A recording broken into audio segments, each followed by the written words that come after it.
Hello everyone, welcome to our YouTube channel. और आज हम पढ़ रहे हैं legal requirements to conduct autopsy. Autopsy conduct करने के लिए लीगल रिक्वायरमेंट्स क्या होनी चाहिए या हमें क्या लीगल रिक्वायरमेंट्स ज़रूरी होती हैं। ठीक है, हमने अटॉप्सी ऑलरेडी पढ़ा था कि अटॉप्सी क्या है या फिर पोस्टमार्टम एग्जामिनेशन क्या है। हमने इसे दो वेज में कैटेगराइज किया था। मेजर दो पार्ट थे, क्लिनिकल और एक था medico legal. Medico legal autopsy को हमने फॉरेंसिक अटॉप्सी भी कहा था। फॉरेंसिक अटॉप्सी, अब जहाँ पे फॉरेंसिक वर्ड आ गया, जहाँ पे लीगल वर्ड आ गया, वहाँ ही आपको लीगल रिक्वायरमेंट्स लगेंगी टू कंडक्ट अटॉप्सी। तो आज के लेक्चर में हम यही देखने वाले हैं कि लीगल रिक्वायरमेंट्स क्या है to conduct forensic autopsy. Right, ऐसे ही हम अटॉप्सीज नहीं कंडक्ट कर सकते, कोई लीगल रिक्वायरमेंट्स होनी चाहिए, कोई लीगल वेज होनी चाहिए। ठीक है, सो मेडिको लीगल या फॉरेंसिक अटॉप्सी लीगल रिक्वायरमेंट के साथ ही कंडक्ट की जाती है। ठीक है, तो आज के लेक्चर में हम वही पढ़ेंगे। लेक्चर शुरू करने से पहले रिमाइंडर ये है कि आपने ऐप डाउनलोड कर लेना है, टेलीग्राम, इंस्टाग्राम। देखो, ऐप की लिंक डिस्क्रिप्शन में है, टेलीग्राम की लिंक डिस्क्रिप्शन में है, इंस्टाग्राम की लिंक डिस्क्रिप्शन में है, व्हाट्सएप सपोर्ट नंबर डिस्क्रिप्शन में है। तो आप हमें इन सारे जगहों पे कांटेक्ट कर सकते हैं। ऐप उन सभी बच्चों के लिए इम्पोर्टेंट है जो कोई भी एंट्रेंस या कॉम्पिटिटिव एग्जाम दे रहे हैं फॉरेंसिक साइंस से। सो आपको स्टडी मटेरियल, डिफरेंट कोर्सेज हमारे ऐप में मिल जाएंगे, तो आप उसे डाउनलोड कर सकते हैं। ऐप आपको प्ले स्टोर में भी मिल जाएगा, ऐप स्टोर में भी मिल जाएगा। सो आप लिंक के थ्रू आप डाउनलोड कर सकते हैं। ठीक है, अब हम आज का लेक्चर शुरू करते हैं। ठीक है, लीगल रिक्वायरमेंट्स देखेंगे कि क्या क्या लीगल रिक्वायरमेंट्स होती है to conduct medico legal autopsy. तो सबसे पहली रिक्वायरमेंट ये होती है कि मेडिको लीगल अटॉप्सी कंडक्ट कर सकते हैं सिर्फ और सिर्फ मेडिकल प्रैक्टिशनर, वो भी रजिस्टर्ड। सो रजिस्टर्ड मेडिकल प्रैक्टिशनर का होना बहुत ज़्यादा ज़रूरी है, and it should be conducted by a registered medical practitioner only. इनके अलावा कोई भी अटॉप्सी नहीं कंडक्ट कर सकता है। ठीक है, तो it should be conducted by the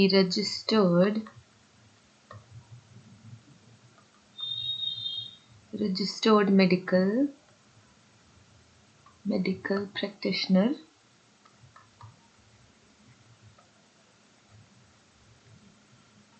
ठीक है, सिर्फ और सिर्फ रजिस्टर्ड मेडिकल प्रैक्टिशनर ही अटॉप्सी कंडक्ट कर सकते हैं।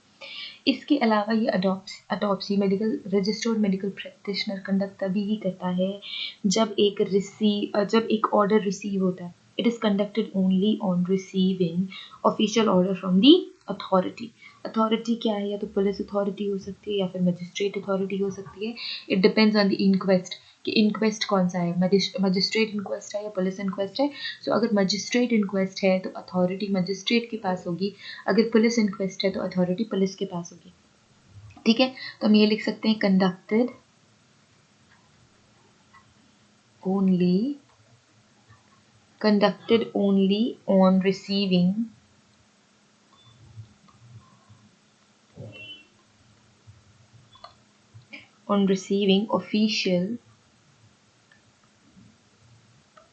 official order from authority। Authority कौन है यहाँ पे, पुलिस और मजिस्ट्रेट। ठीक है, पुलिस और मजिस्ट्रेट। इसके अलावा नेक्स्ट रिक्वायरमेंट ये होगी, जो डेड बॉडी भेजी गई है, ठीक है, उसके साथ डेड बॉडी चालान होना चाहिए या फिर इंक्वेस्ट की रिपोर्ट होनी चाहिए। Okay, dead body should have, dead body के पास तो नहीं होनी चाहिए, dead body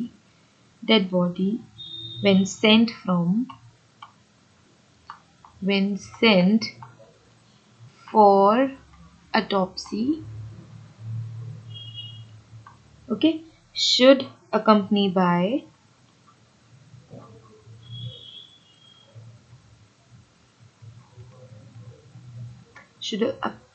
by dead body challan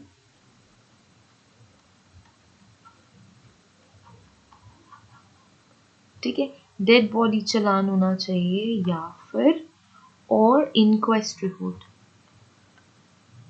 inquest report. सो इस डेड बॉडी के साथ एक डेड बॉडी चालान होना चाहिए और इंक्वेस्ट रिपोर्ट होनी चाहिए। अब हमें ये देखना है कि डेड बॉडी चालान क्या है। ठीक है, डेड बॉडी चालान नाम से ही थोड़ा सा क्लियर हो रहा होगा कि डेड बॉडी चालान एक रिपोर्ट होती है, ठीक है, जो कि डॉक्टर्स को दी जानी चाहिए होती है, जिसमें नेम, एज, जेंडर, एड्रेस और जो भी इंफॉर्मेशन उन्हें मिली है वो सारी चीज़ें लिखी हुई होती है इस डेड बॉडी चालान में। ठीक है, तो यहाँ पे हम थोड़ा सा लिख लेते हैं कि what is dead body challan. Dead body challan, देखो तो डेड बॉडी चालान क्या है, डेड बॉडी चालान सबमिट करी जाती है डॉक्टर के पास। ठीक है, dead body challan is a requisition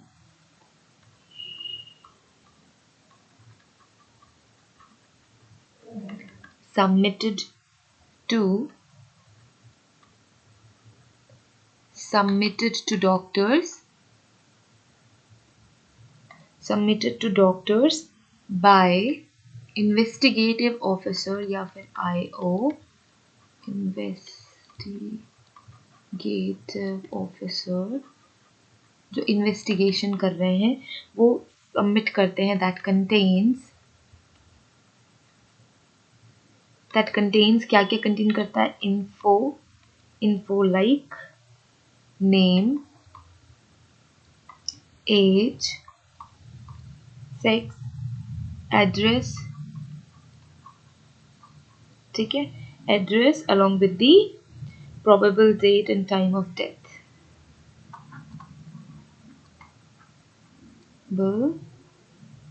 date and time of death. तो ये expected date and time of death भी इसमें लिखा हुआ होता है।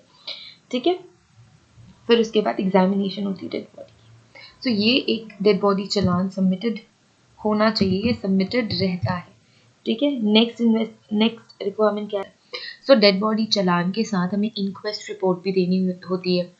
सो इंक्वेस्ट रिपोर्ट, सो इंक्वेस्ट रिपोर्ट में हम एक्सपेक्ट कर सकते हैं कि इंक्वेस्ट रिपोर्ट में जो प्राइमरी इन्वेस्टिगेशन है उसका डाटा रहता है। ठीक है, जो primary investigation, so inquest report is nothing but the primary investigation of that matter. जो भी फैक्ट्स है उनका प्राइमरी इन्वेस्टिगेशन डिटेल रहती है बॉडी की, अगर कोई इंजरी प्रेजेंट है तो वो सारी चीज़ें लिखी हुई होती है। ठीक है, सो ये आपके इंक्वेस्ट रिपोर्ट में होता है, सारी basic details and information, all the basic details and information इसके साथ साथ क्या होता है, it is nothing but the is inquest report is primarily investigation या primary investigation, ये एक प्राइमरी इन्वेस्टिगेशन है। ठीक है, ये प्राइमरी इन्वेस्टिगेशन है टू द मैटर ऑफ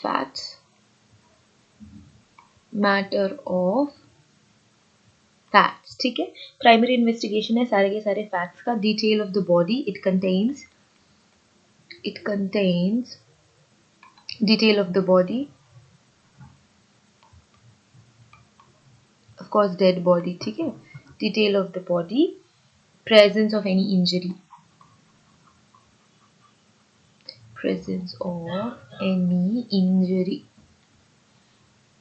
ठीक है, कोई भी इंजरी है तो उसका प्रेजेंस रहेगा।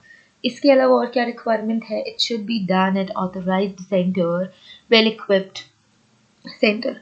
तो जो भी अटॉप्सीज होती है, जो मेडिको लीगल अटॉप्सीज होती है, वो गवर्नमेंटल ऑर्गेनाइजेशंस में होती है, जैसे कि गवर्नमेंट हॉस्पिटल्स में, गवर्नमेंट हॉस्पिटल का जो मेडिको लीगल सेक्शन होता है वहाँ पे होती है। ठीक है, तो इसलिए हम कहीं पे भी मेडिको लीगल अटॉप्सी परफॉर्म नहीं कर सकते।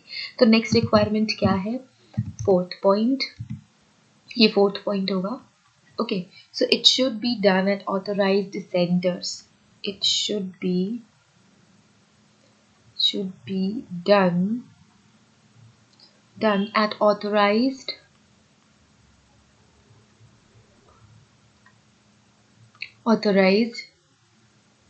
centers. ठीक है, authorized centers में ये हो सकता है and well equipped mortuary.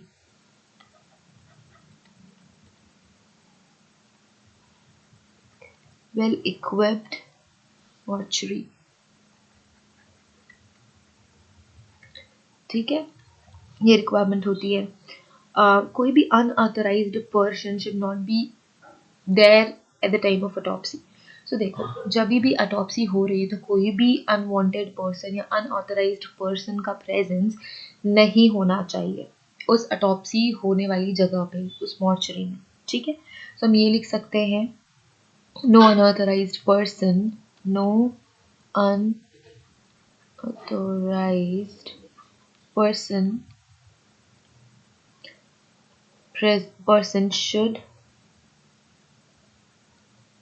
should be allowed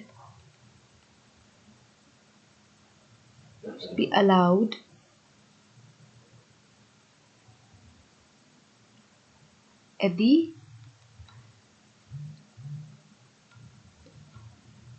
autopsy center. ठीक है, और ये कब होना चाहिए? In day light. ठीक है, autopsy should be done at day light, क्योंकि कलर चेंजेस का तब सही से समझ में आता है, जैसे कि जॉन्डिस है या कॉन्ट्यूशन में चेंजेस है या पोस्टमार्टम आर्टिफैक्ट्स में चेंजेस है या चेंजेस इन पोस्टमार्टम लिविडिटी हमने ऑलरेडी पढ़ी हुई है. अगर आपने ये पोस्टमार्टम चेंजेस नहीं देखे हैं तो आप हमारी प्लेलिस्ट में जाके ये वीडियोस देख सकते हैं जिसमें हमने पोस्टमार्टम चेंजेस एक्सप्लेन किए हैं. सो इम्पोर्टेंट पॉइंट ये है कि autopsy should be done in day light. autopsy should be done in daylight. ठीक है, डे लाइट में होना चाहिए because of colour change. So ये सारे चेंजेस आप नोटिस कर सको. ठीक है, चेंजेस इन कॉन्ट्यूशन अगर प्रेजेंट है तो कोई भी इंजरी में चेंज, इंजरी के कलर में चेंज. ठीक है, postmortem artefacts,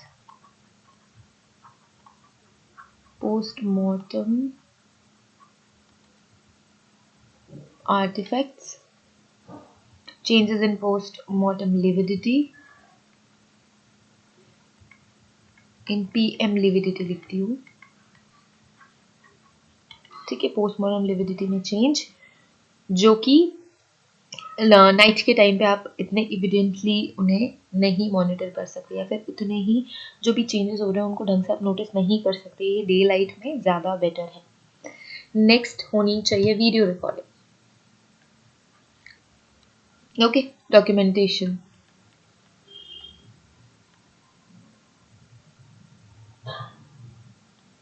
Video recording. So in case of death occurring in custody, video recording should be done and be sent to Chairman National Human Rights Commission, New Delhi by Doctor himself.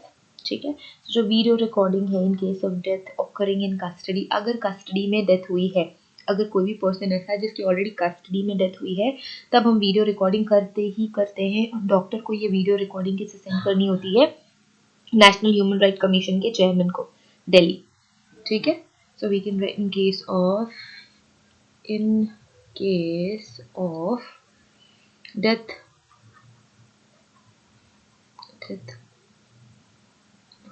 occurring in custody or under custody. ठीक है, custody में अगर death हुई तो video recording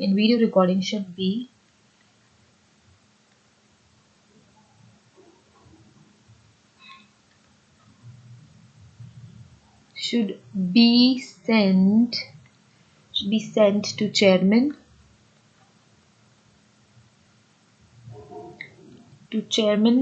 of National Human Right Commission, Human Right Commission, new Delhi,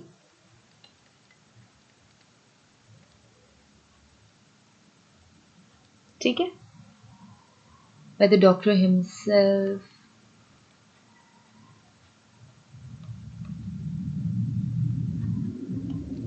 ठीक है, doctor को ही ये सेंड करना चाहिए.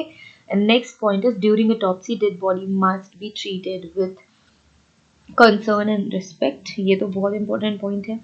Any integrity offered to a human corpus is permissible under section 297 of IPC.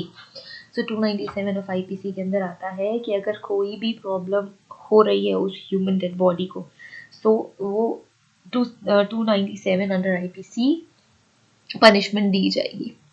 So ये लिख सकते हैं dead body should be treated with respect,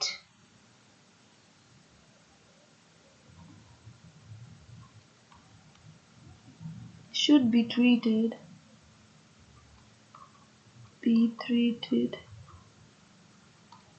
with respect. ठीक है, अगर आपने ये रिस्पेक्ट नहीं दिखाई तो you will be booked and it is punishable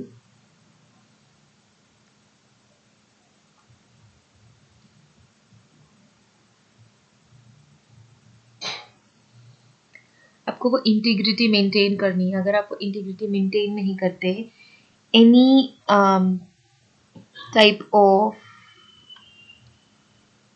indignity, okay, to the dead body is punishable. It's punishable under section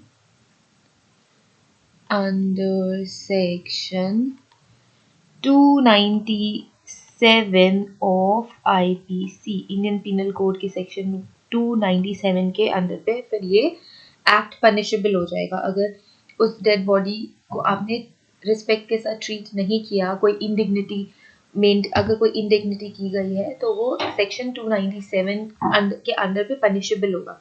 एक ही पनिशेबल एक्ट हो जाएगा. तो ये सारी की सारी रिक्वायरमेंट्स होती है ऑटोप्सी परफॉर्म करने के लिए. सो आई होप सारे पॉइंट्स क्लियर है. डेड बॉडी चालान क्लियर है, इनक्वेस्ट रिपोर्ट क्लियर है, और ये सारे जो लीगल रिक्वायरमेंट्स हमें चाहिए होते हैं, ये सारी की सारी चीज़ें आपको क्लियर है. फाइन. सो आज के लेक्चर में हमें यही पढ़ना था. आई होप सारे पॉइंट्स क्लियर है. अगर कोई डाउट है तो कमेंट सेक्शन में आप हमें बता दीजिए. कोई रिक्वेस्टेड टॉपिक है तो वो भी आप हमें कमेंट सेक्शन में बता दीजिए ताकि हम नेक्स्ट लेक्चर में कवर कर सकें. Okay, so thank you so much for watching this video. Thank you so much.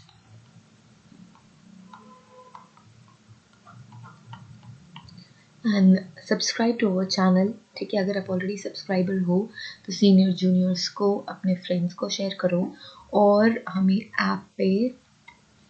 App पे टेलीग्राम पे, इंस्टाग्राम पे एंड व्हाट्सएप सपोर्ट पे कनेक्ट होना मत भूलिए. Okay, so thank you so much again. Have a great day. See you in the next lecture. Bye.